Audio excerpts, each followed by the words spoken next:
நம்முடைய கட்சியின் சார்பில் அனைத்து சட்டமன்ற தொகுதிகளிலும் தேர்தல் பணிக்குழு நியமனம் செய்யப்பெற்று ஆங்காங்கே தோழர்கள் தொகுதி வாரியாக கட்டுக்கோப்பாக இருந்து சிறப்பாக பணியாற்றியிருக்கிறார்கள். ஒரு சில தொகுதிகளை தவிர அது தொடர்பான தகவல்கள் திரட்டப்பட்டு வருகின்றன.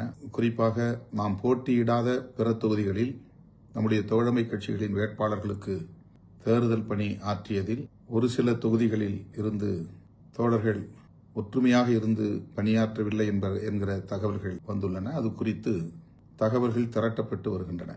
என்றாலும் கூட மிகச்சிறப்பாக நம்முடைய முன்னணி பொறுப்பாளர்கள் தோழமை கட்சிகளின் வேட்பாளர்களுடைய வெற்றிக்கு பணியாற்றியிருக்கிறார்கள். தீவிரமாக வாக்கு சேகரித்திருக்கிறார்கள். தோழமை கட்சிகளை சார்ந்த வேட்பாளர்கள் விடுதலை சிறுத்தைகளின் பணிகள் குறித்து என்னை தொடர்பு கொண்டு பெருமிதத்தோடும் நன்றியோடும் சுட்டிக்காட்டியிருக்கிறார்கள். அந்த வகையிலே நான் களப்பணி ஆற்றிய அத்தனை தோழர்களுக்கும் என்னுடைய பாராட்டுதல்களையும் நன்றியையும் தெரிவித்துக் கொள்கிறேன். விரைவில் மாவட்ட செயலாளர்கள் கூட்டம் ஒருங்கிணைக்கப்படும். அந்த தேதியும் பின்னர் அறிவிக்கப்படும். தேர்தல் பணிக்குழுவை சார்ந்தவர்களும், அதாவது இந்த தேர்தலை ஒட்டி ஒவ்வொரு சட்டமன்ற தொகுதிக்கும் நியமனம் செய்யப்பட்ட மேற்பார்வையாளர்கள் மற்றும் ஒருங்கிணைப்பு குழுவை சார்ந்தவர்கள், மாவட்ட செயலாளர்கள் உட்பட மீண்டும் அழைக்கப்படுவார்கள். இந்த தேர்தல் களப்பணிகள் குறித்த மீளாய்வு, அதாவது ரிவ்யூ நடைபெறும். அதற்கான தேதி பின்னர் அறிவிக்கப்படும்.